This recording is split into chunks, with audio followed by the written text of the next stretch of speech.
The groom's face hardened, jealousy flashing like a blade. He clenched his jaw, his pride bruised in front of the very people he wanted to impress. "This isn't the time," he muttered through gritted teeth, but the bride wasn't listening. Guests leaned in, caught between discomfort and fascination. This wasn't just a wedding anymore, it was a reckoning. They had come expecting glamour and gossip, but they were witnessing something raw, something real, something that no amount of wealth could orchestrate. Mara, sensing the tension, shifted uncomfortably. She hadn't meant to cause chaos. She had only spoken from her heart. But her very existence in that room had shattered the fragile illusion that money and status could hold everything together. She had become the mirror none of them wanted to look into. Adrian finally turned to her, his expression softer now, almost protective. And in that simple glance, something unspoken passed between them. It wasn't gratitude, wasn't admiration. It was recognition. Recognition that Mara had done what he couldn't. She had stolen the spotlight not through strategy, but through sincerity. The night carried on, but it wasn't the same. The music played, the glasses clinked, but beneath it all, the guests whispered. About the bride's faltering smile, about the groom's tightening grip, about the homeless woman who had walked in from nowhere and left the entire room questioning everything they thought they knew about worth, about love, about dignity. As the night drew to a close, the glittering chandeliers still sparkled, the music still played, and the laughter tried to stitch itself back together. But nothing was the same. The bride's smile never fully returned, the groom's pride hung heavy in the air, and the guests left with more questions than answers. Adrian had walked into that wedding determined to protect his pride, to prove a point to the woman who once walked away from him. But it was Mara, once invisible, once discarded by the very world that now sat in judgment, who turned the night upside down. She hadn't come with jewels or titles, yet she left with something no one else in that ballroom could claim: the power to reveal the truth. What shocked everyone wasn't just her presence or even her words. It was the reminder that dignity, love, and worth cannot be bought, staged, or faked. In a world obsessed with appearances, Mara stood as proof that authenticity will always outshine performance. Adrian had brought her to make a statement. Instead, she became the statement. And in the silence she left behind, every person in that hall was forced to confront the same question. What does it really mean to belong? The room fell utterly silent. Forks froze midair. Eyes that once looked at her with disdain now stared with something else. Confusion, discomfort, maybe even admiration. Mara continued, her words flowing now, each one stronger than the last. She didn't mention her past, didn't speak of the streets or the nights she had gone hungry. She didn't need to. Her presence alone told that story. By the time she handed the microphone back, the entire ballroom was hushed. The polished guests who prided themselves on appearances were confronted with something they had long forgotten: authenticity.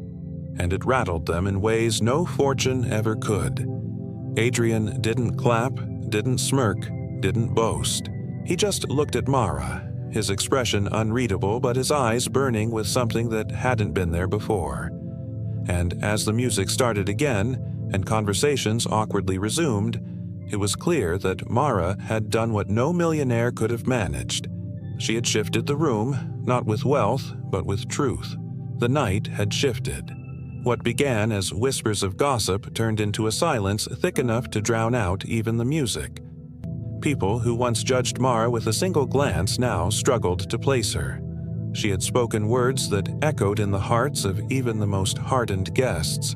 But the shock wasn't finished, not by a long shot. After Mara's unexpected speech, eyes turned toward the bride. For the first time that evening, her perfect smile cracked. She had rehearsed every part of this night, from the vows to the way she would toss her hair under the chandelier lights, but she had not rehearsed for this. She hadn't planned for a woman from the streets to stand in her ballroom and steal the air from her lungs. Adrian watched closely. He had wanted to make a statement, to show his ex-fiancée that he could not be diminished by her marriage. But what unfolded went far beyond revenge. Mara's presence exposed something deeper, a truth money couldn't bury, and everyone could see it now. The groom tried to lighten the mood with a forced laugh, raising his glass as if to move things along, but the damage was done. The bride's gaze had already drifted back to Adrian, lingering far too long, betraying emotions that words couldn't cover. A few guests noticed, whispering behind their napkins. Others stared outright, their curiosity sharper than ever. Mara sat quietly, her hands folded in her lap, unaware of the storm she had set off. She wasn't playing a game, wasn't here for power or attention. She had simply spoken the truth, and in a room built on appearances, the truth was dynamite. The bride finally stood, her voice trembling as she addressed the guests. I think we should all take a moment to appreciate the honesty we've just heard. She tried to mask her unease, but the cracks in her composure widened. Her fiancé placed a hand on her arm, but she gently pushed it away. The gesture was small, yet enough to send another ripple through the crowd. And then it happened.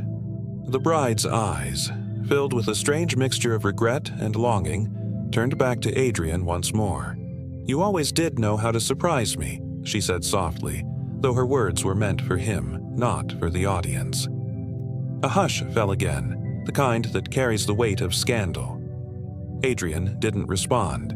He didn't need to. The point had already been made. It wasn't about flaunting wealth or power anymore. It was about the undeniable truth standing beside him. Mara, a woman who had walked in with nothing yet managed to reveal everything. Sometimes the people society overlooks the most carry the strength to silence a crowded room. This is the story of how one man's desperate attempt to save face at his ex's wedding turned into a moment no one expected, especially when the homeless woman he brought as his date shocked everyone with what she did. We've all been to moments where pride and appearances matter more than truth. Imagine being invited to your ex's wedding, where everyone is watching, waiting to see if you've moved on. Now imagine walking in, not with another millionaire, not with a glamorous celebrity, but with someone society looks down upon, a homeless woman. This isn't just a story about wealth, weddings, or revenge. It's about dignity, humanity, and the way one act of courage can turn an entire room upside down. There's something about walking into a wedding that makes even the most confident man second-guess himself. The tuxedos, the chandeliers, the whispers of old friends who can't wait to measure your life against someone else's. For Adrian Cole, a man who had built an empire worth millions, the invitation to his ex-fiancée's wedding felt less like a courtesy and more like a challenge. Adrian had it all on paper: money, influence, the kind of polished charm that made headlines in business magazines. Yet, when the envelope arrived, embossed in gold, announcing that his former bride-to-be was marrying another man, something inside him cracked. It wasn't love he felt anymore. It was pride. Pride wounded by the thought of walking in alone while she smiled on the arm of someone else. In his world, appearances were everything. He couldn't afford to show up looking vulnerable. Not when half the guests would be the same people who once whispered about how perfect he and his ex had been. He needed to make a statement. He needed to walk in with someone who would silence the room. But fate has a way of mocking pride. The night before the wedding, Adrian sat in the back of his chauffeured car, scrolling through a list of women he could call. Models, actresses, socialites, all of them beautiful, all of them eager to be seen on his arm. And yet every name felt hollow. Every face, though flawless, seemed like a mask. He wanted to sting his ex-fiancée with something unexpected, something no one could predict. As the car idled at a red light, Adrian's eyes wandered to the sidewalk. There she was, curled up beside a convenience store, clutching an oversized coat against the chill of the night. A woman society had erased with its indifference. Her hair tangled, her face tired, her eyes distant. She was invisible to everyone. Everyone except him. For a reason he couldn't explain, Adrian asked the driver to stop. He stepped out, his polished shoes clicking against the pavement, a stark contrast to the cracked sidewalk beneath her. She flinched when he spoke, her hands tightening around the coat as though he might take even that from her. "What's your name?" he asked softly. She hesitated. Most people didn't ask for her name. They just dropped coins or avoided her entirely. After a long pause, she whispered, "Mara." She shifted uncomfortably in her seat, her fingers twisting the fabric of her dress. The ceremony unfolded in front of her. The vows, the hushed prayers, the rehearsed promises of love. And yet, she felt a strange detachment. It wasn't her world. The grand chandeliers, the polished marble, the expensive perfume hanging in the air, all of it felt foreign. But the emotions weren't. Betrayal, pride, longing, fear, those she recognized, those she had lived. When the officiant asked if anyone objected, the room fell silent. Not because they expected anyone to speak, but because in rooms like this, silence was the safest currency. Mara, however, was watching. She saw the flicker in the bride's eyes, the way her smile faltered when her gaze drifted toward Adrian. It wasn't love she saw there. It was something else, doubt, maybe even regret. And then came the reception. If the ceremony was for tradition, the reception was for performance. The ballroom glowed with gold and ivory, tables set with crystal glasses and plates rimmed with silver.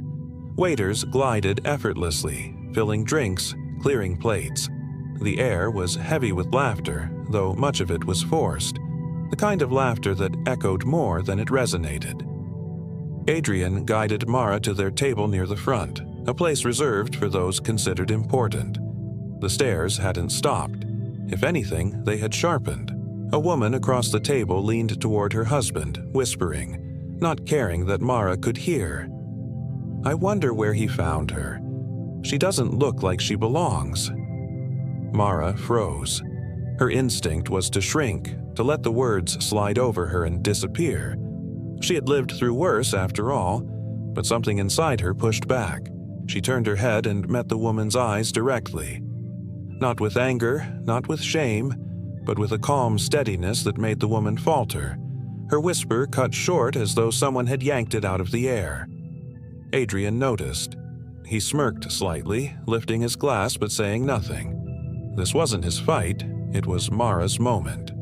Then came the speeches. The best man spoke, the maid of honor followed, and the laughter grew louder, more rehearsed. Finally, the microphone was passed toward Adrian. As an ex, he wasn't expected to speak, but his reputation made him too tempting to ignore. "Would you like to say a few words?" the groom teased lightly, though his eyes held a challenge. Adrian stood, the room waiting, breaths held. But instead of speaking, he handed the microphone to Mara. The crowd stiffened. Some even gasped. Who was she to speak here? This wasn't her place. The silence was thick, hostile. Mara held the microphone awkwardly, her heart pounding against her ribs. Every instinct screamed to hand it back to disappear into her chair, but then she looked at Adrian, who simply gave her a small nod, and something shifted. She took a shaky breath and spoke. "I know I don't look like I belong here," she began, her voice trembling at first but growing steadier with each word. "And maybe I don't. But I've learned that belonging isn't about the clothes you wear or the wealth you carry. It's about truth. And the truth is, love isn't measured by the size of a diamond or the grandeur of a ceremony. It's measured by sacrifice, by loyalty, by the courage to stay when life gets hard." She looked up at him, uncertain, but his eyes didn't waver. There was no pity in them, only conviction. Taking a deep breath, Mara slipped her arm into his, and together they stepped forward. The moment they walked in, the room reacted. Heads turned sharply, conversations faltered, champagne glasses paused midair. The sight of Adrian Cole was enough to command attention, but it was his companion who stole the air from the room. guests who expected to see him with a glamorous model or a high-society heiress now found themselves staring at a woman whose beauty was understated, almost raw. There was something in Mara's posture, a quiet resilience that unsettled them. Whispers spread like wildfire. Who is she? I've never seen her before. She doesn't look like she's from around here. The scrutiny was ruthless, and Mara could feel every eye dissecting her. She had lived invisible for so long, surviving in the shadows of alleyways and forgotten corners of the city, and now she was in the brightest spotlight imaginable. The irony wasn't lost on her. Yet, as cruel as the stares were, there was another kind of contrast at play. One Adrian had counted on. While the other women in the room sparkled in jewels, their conversations dripping with rehearsed charm, Mara didn't pretend. She didn't wear a mask. She wasn't competing for attention, and that in itself drew it. Her quietness made her louder than the rest. Adrian noticed it too. As he guided her deeper into the hall, he caught glimpses of his ex-fiancée across the room. She was radiant, dressed in white, her smile broad as she greeted guests. But when her eyes landed on Adrian and the woman beside him, that smile faltered. It was only for a second, but he saw it, and that second was enough to fuel the fire of his decision. Mara, however, wasn't thinking about revenge or appearances. She was thinking about survival. Every instinct screamed at her to retreat, to flee from the polished walls closing in around her. But there was another part of her, fragile but stubborn, that refused to shrink. She straightened her shoulders and held her head just a little higher, even as her heart raced. The contrast between her and the room wasn't just in wealth or status, it was in authenticity. The guests wore their riches like armor, protecting themselves from vulnerability. Mara had nothing to hide behind, and because of that, she radiated something they couldn't replicate, something real. As the music swelled and the ceremony prepared to begin, Mara caught sight of her reflection in a tall mirror by the wall. For a moment, she didn't see the woman who had shivered on the sidewalk the night before. She saw someone who could stand among the powerful without crumbling, someone who could carry her scars as though they were part of her strength. She didn't know it yet, but the same people who whispered about her now would soon be silenced by something far greater than the dress she wore or the man she stood beside.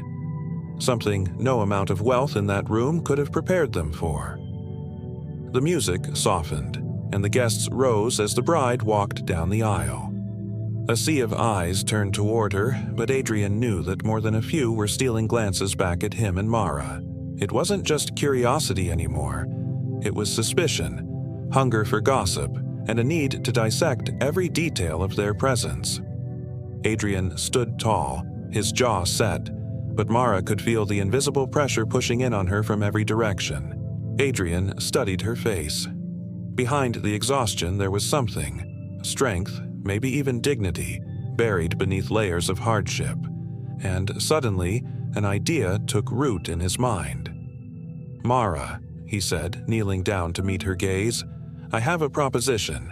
Tomorrow I want you to come with me to a wedding." Her eyes widened in disbelief, as though he had spoken in another language. She almost laughed, but his tone was too serious. "A wedding? Look at me," she murmured, shaking her head. "You've got the wrong person." But Adrian shook his head. "No, you're exactly who I need." He didn't explain why, not fully. Maybe it was rebellion against the predictable path everyone expected of him. Maybe it was the raw honesty of Mara's presence, something no luxury brand could replicate. Whatever it was, Adrian offered her a chance she never imagined. The next morning, for the first time in years, Mara was brought into a world she thought had forgotten her. Adrian arranged everything: clothes, a stylist, even a hotel room where she could shower and rest. The transformation wasn't about disguising her, it was about revealing what had been hidden all along. When she stepped out in a simple yet elegant dress, her hair brushed smooth, her shoulders squared, she didn't just look different. She looked seen. Adrian watched her quietly. This wasn't the same woman he had found on the street. And yet, It was. The strength he noticed that night was shining brighter now. But as he offered his arm to her, ready to step into a hall full of eyes that judged every detail, Adrian knew one thing. Bringing Mara wasn't just about saving face, it was about challenging everything those people thought they knew about worth, about love, about what it means to truly belong. And as the doors to the wedding venue loomed ahead, Adrian's plan was set into motion. When Adrian and Mara arrived at the venue, the contrast between them and the world they were about to step into couldn't have been sharper. The wedding was held at one of the city's most extravagant hotels, the kind of place where chandeliers dripped like waterfalls of light and every detail screamed of luxury. Expensive cars lined the driveway, each guest stepping out in designer gowns and tailored suits, their laughter mingling with the soft notes of a string quartet at the entrance. For the wealthy, these nights were more than just celebrations. They were performances. Every smile was practiced, every handshake a silent exchange of power, every glance a subtle ranking of who stood above whom. It wasn't love that filled the air. It was status. And Adrian knew that his arrival would be judged by one thing alone: the woman on his arm. Mara felt the weight of that judgment before she even entered. She looked down at the dress Adrian had given her. It was elegant, yes, but her hands trembled against the fabric as though it didn't belong to her. The warmth of the hotel lights spilling through the glass doors only heightened her sense of being out of place. She whispered, almost to herself, "I don't belong here." Adrian leaned closer, his voice calm but firm. "Neither do half the people inside. They just hide it better."